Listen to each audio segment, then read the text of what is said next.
Chapter 915, Another Me. Without waiting for Klein's reply, Azik, who was staring intently deep into the mausoleum, continued, I still remember my resurrection after my first death.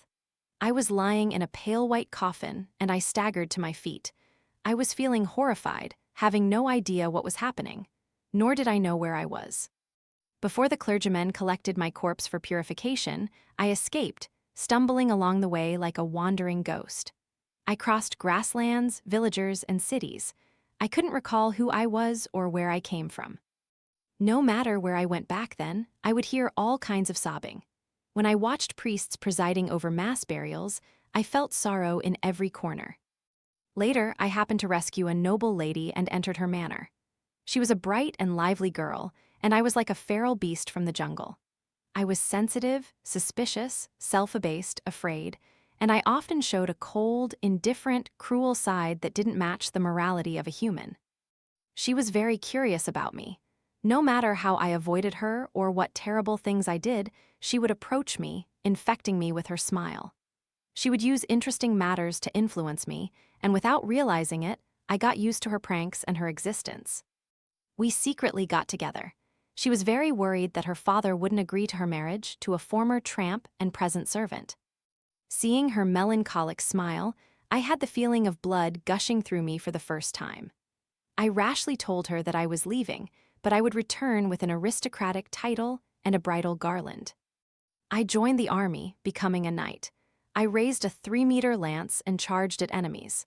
Thanks to the chaos of the Fourth Epic's wake in the northern continent, I became a baron and obtained a fief I could call my own. I abided by my promise, and with the king's conferment letter, family emblem, a knight's medal ribbon, and my self-made garland, I married my bride.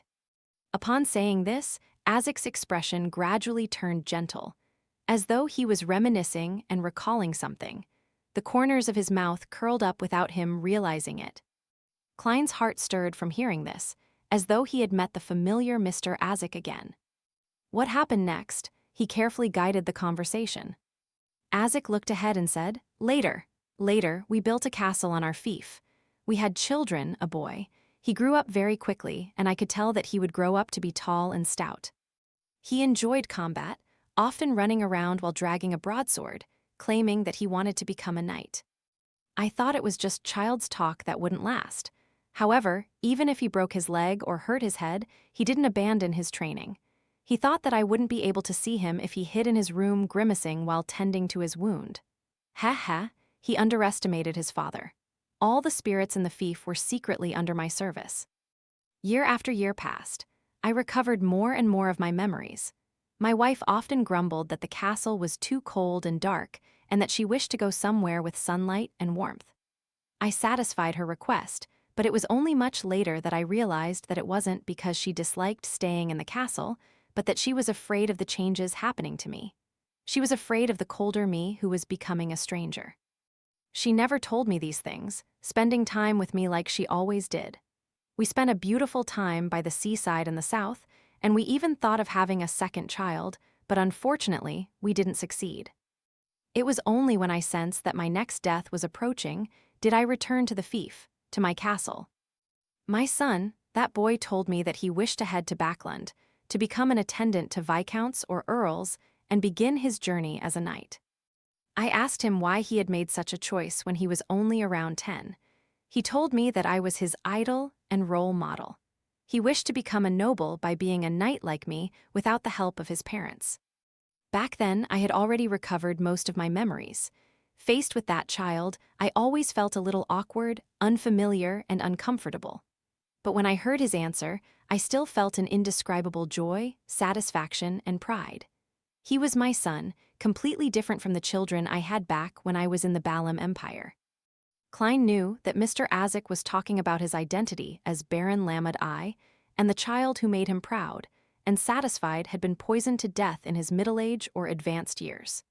He was nailed in a coffin, and even had his skull taken away by Insi Zangwill.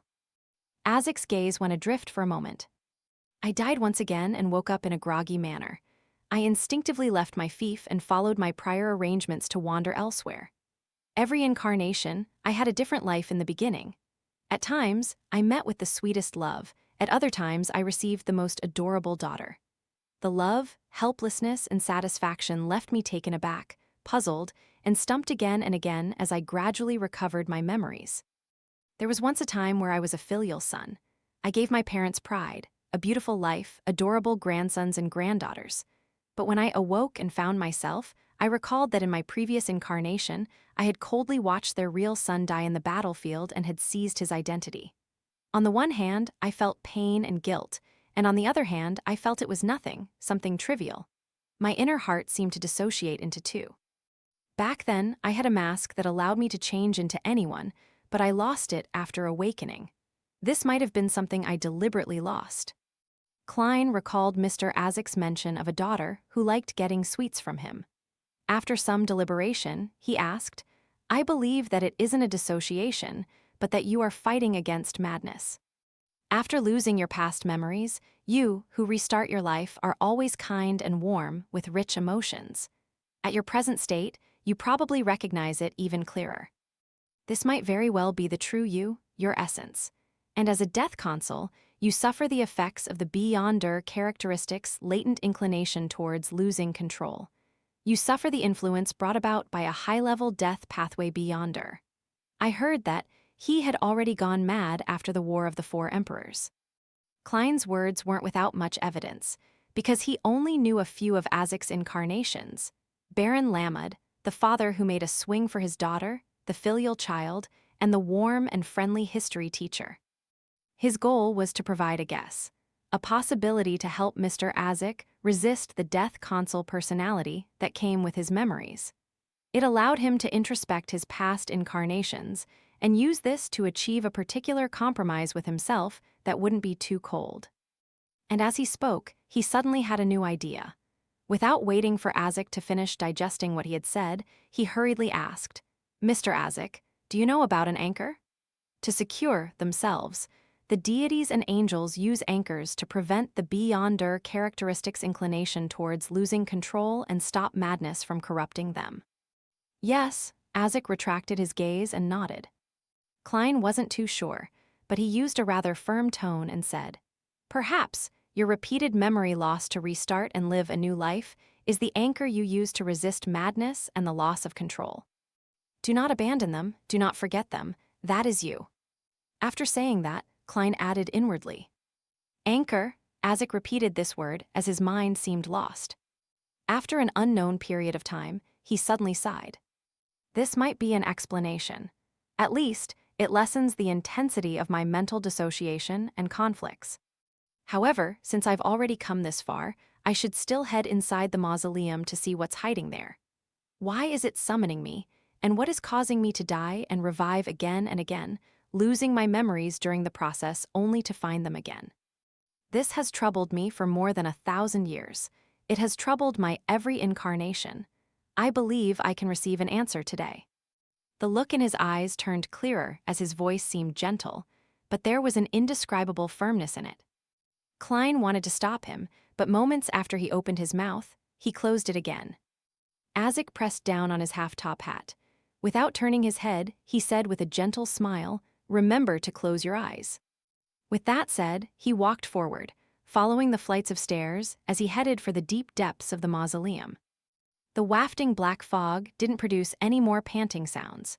It slowly scattered into its surroundings, accentuating the illusory object that was coiled at the bottom. It was a massive feathered serpent that seemed to occupy an entire island. It had huge, dark green, nearly black scales. Amidst the gaps were feathers covered in yellow, oily stains. On every feather there were thin, illusory black tubes extending outwards. The exaggerated feathered serpent was both illusory and real.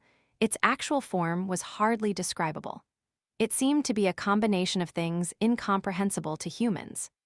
Its eye sockets were burning with pale white flames. Its face was that of a human's. The face had bronze skin and it had soft facial features. Beneath its right ear was a tiny black mole. It was another Azek Eggers.